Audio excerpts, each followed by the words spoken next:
Muito bom dia! Nós estamos começando mais um programa Bíblia Responde. Para nós, sempre um prazer, uma alegria ter você sintonizado aqui conosco todas as quartas-feiras aqui no nosso programa. E o nosso programa tem como objetivo responder perguntas que muitas das vezes você se faz e nem sempre tem uma oportunidade de ter a sua resposta à luz da Bíblia. E para nos ajudar a responder a sua pergunta conosco nesse dia, Pastor João Carlos. Pastor João, muito bom dia. Bom, Anderson, bom dia a você que faz dessa programação toda especial. Receba aí um bom dia na paz do Senhor. Não é? E aqui sempre com a Bíblia, porque aqui a Bíblia responde. E hoje nós vamos responder 3 perguntas que nos foram enviadas.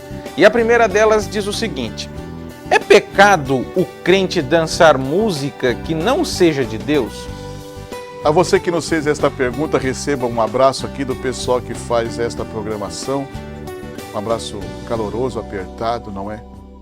Infelizmente, o pecado deturpou a raça humana. Porque tanto a questão de música como dança parece são coisas celestiais. Deus fez lá no céu. E no Salmo 150 está a expressão acerca da dança com Deus. 150, versículo 4 do Salmo. Louvai-o com adufes e danças, louvai-o com instrumento de cordas e com flautas. A pessoa que nos fez essa pergunta, ele qualifica, não é? É pecado o crente dançar música que não seja de Deus, quer dizer que sendo de Deus pode dançar. Porém, o pecado deturpou esta alma.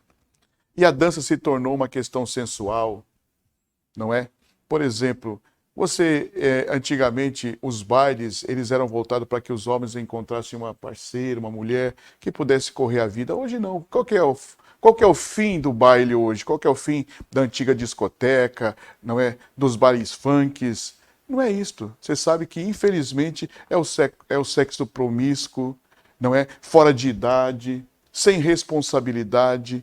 A dança se tornou uma sensualidade, tá certo? E isso então acaba não sendo bom para o crente. Existe o Salmo 150, versículo 4, e lá Davi é categórico, não é?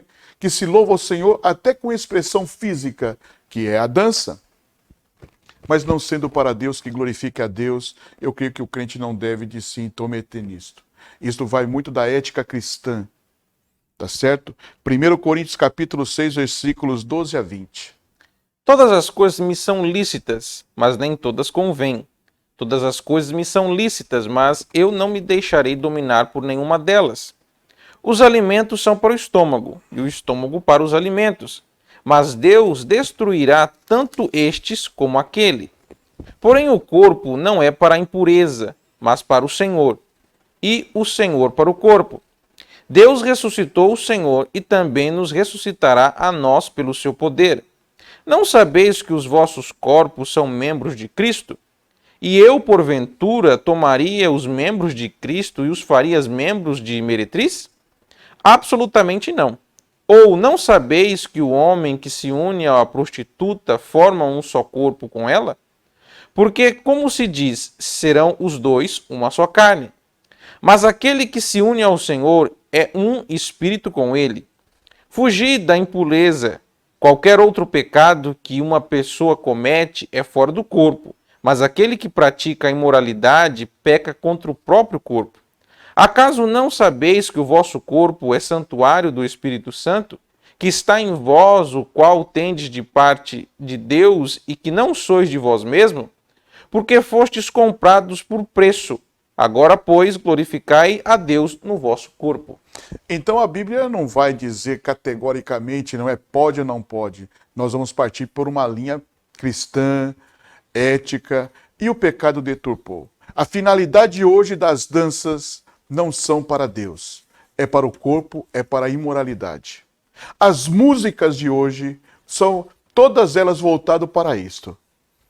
Não se tem mais uma letra. Não se tem mais uma coisa que faz você pensar, analisar a vida. Então, tudo aquilo que não glorifica a Deus não serve. A sua pergunta é pecado o crente dançar música que não seja de Deus? O próprio texto já respondeu. Tá bom? Fique com Deus. Muito obrigado pela sua pergunta e nós esperamos muito mais. E nós vamos para a nossa segunda pergunta, e ela diz o seguinte: como saber se alguém fala pelo Espírito de Deus? A você que nos fez esta pergunta, receba um abraço aqui do pessoal do Bíblia Responde, muito obrigado, tá certo? Esta é uma pergunta de um amplo aspecto. Tem muita coisa envolvida aqui, tá certo? É a questão de dons espirituais, profecia, revelação, conhecimento de doutrina bíblica.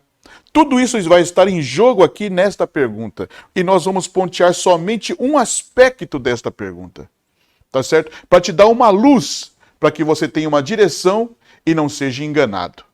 Primeira carta de João, capítulo 2, versículos 18 a 26. Filhinhos, já é a última hora. E como ouvistes que vem o anticristo, também agora muitos anticristos têm surgido.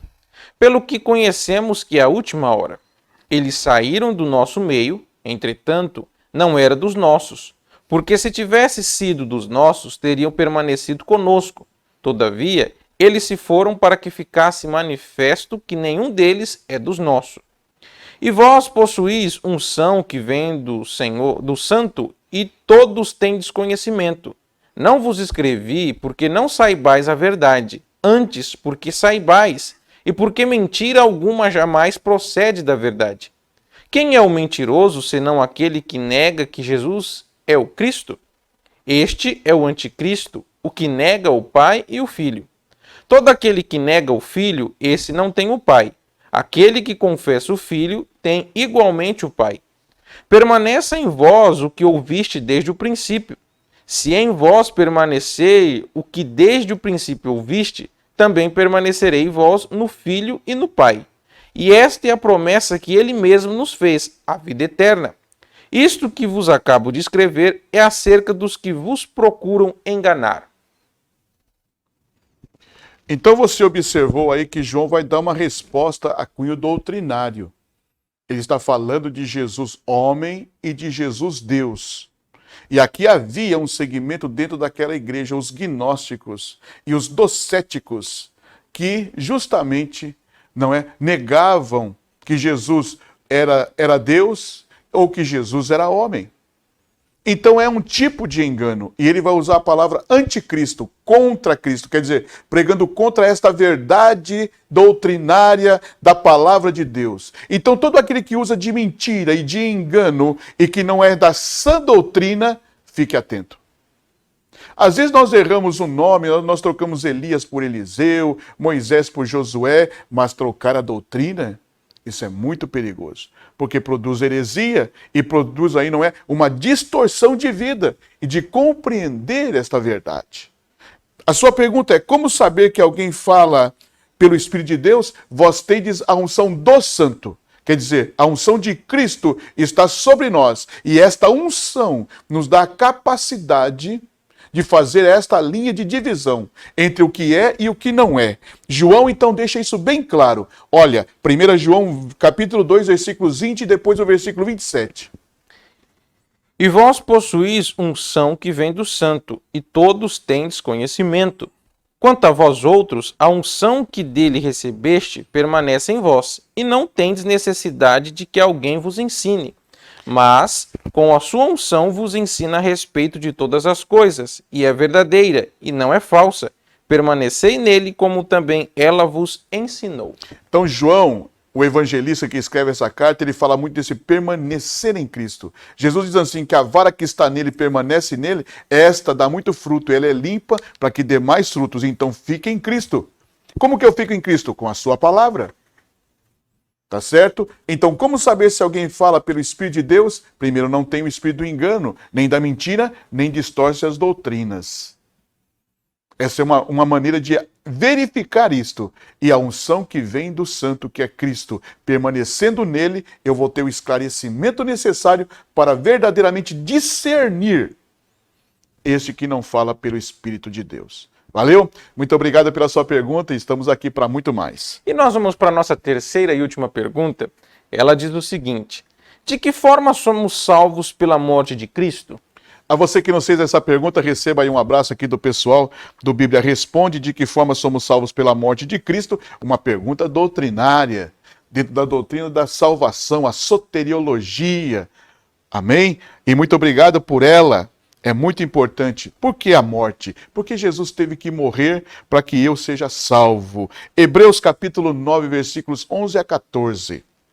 Quando, porém, veio Cristo como o sumo sacerdote dos bens já realizados, mediante o maior e mais perfeito tabernáculo, não foi feito por mãos, quer dizer, não desta criação, não por meio de sangue de bodes e de bezerros, mas pelo seu próprio sangue entrou no Santo dos Santos, uma vez por todas, tendo obtido eterna redenção.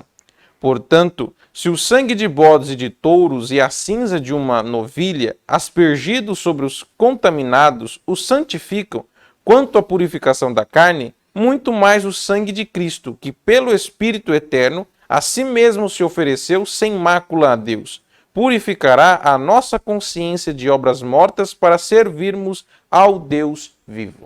Se houve derramamento de sangue, teve que haver morte. Então, saiba que Hebreus é um livro para você ler junto com Levíticos. Levítico vai nos contar, não é, o trabalho levítico dentro do tabernáculo e a maneira como eles ordenavam as ofertas que vinham. Existia oferta pacífica e existia oferta para expiação de pecado. E era necessário que o animal fosse imolado para que aquele sangue fosse derramado e aspergido. Para quê? Para que se cobrisse a culpa daquele que pecou. Agora, vindo Jesus, Jesus não cobriu, Jesus tirou. Quer dizer, ele satisfez a justiça divina. E Jesus satisfez a justiça divina pela sua morte. De que forma somos salvos pela morte de Cristo? Pelo seu derramamento de sangue. E derramamento de sangue, querido irmão, faz com que eu e você sejamos libertos e perdoados. O sangue de Jesus, ele verdadeiramente tem poder para isto. Romanos capítulo 5, versículos 18 a 19. Pois assim como por uma só ofensa veio o juízo sobre todos os homens para condenação, assim também por um só ato de justiça veio a graça sobre todos os homens para a justificação que dá vida.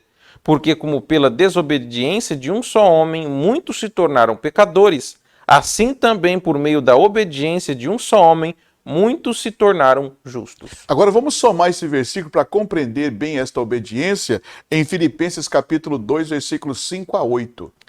Tende em vós o mesmo sentimento que houve também em Jesus Cristo, pois ele, substituindo em forma de Deus, não julgou como usurpação o ser igual a Deus. Antes, a si mesmo se esvaziou, assumindo a forma de servo, tornando-se em semelhança de homens e reconhecido em figura humana. A si mesmo se humilhou, tornando-se obediente até a morte e morte de cruz. Amém? Você compreendeu agora essa obediência? Pela desobediência, muitos, não é, sofreram com o pecado, mas pela obediência dele, por sua morte e o derramamento do seu sangue, nos justificou diante de Deus. Isso quer dizer que Jesus morreu para que eu tenha vida. Era necessário que isso acontecesse. E isto prefigura, não é, justamente aquele animal que Deus imolou lá no jardim para dar roupa para o homem. Porque o homem fez o quê? Ele pegou uma folha grande de figueira, cozinhou e usou como avental para cobrir a sua nudez. E Deus agora chega e falou: quem falou para vocês que vocês estavam nus? Aí você teve a consciência do pecado e Deus então logo fez uma roupa para eles. E lá no capítulo 3, versículo 15 de Gênesis está a primeira promessa, que da semente da mulher nasceria um que esmagaria a cabeça da serpente. Lá na cruz, ele morreu para que eu tivesse vida. E o seu sangue tem poder de perdoar todo o pecado. Assim diz a Bíblia Sagrada. Amém? Valeu, muito obrigado por essa pergunta e nós esperamos muito mais aqui no Bíblia Responde. E nós estamos chegando no final do nosso programa. Se você tem uma pergunta ou alguma dúvida, entre em contato conosco. Está aparecendo aí no seu vídeo. Faça a sua pergunta, que você pode tirar todas as suas dúvidas, porque aqui você pergunta e a Bíblia responde. Deus abençoe. Um grande abraço.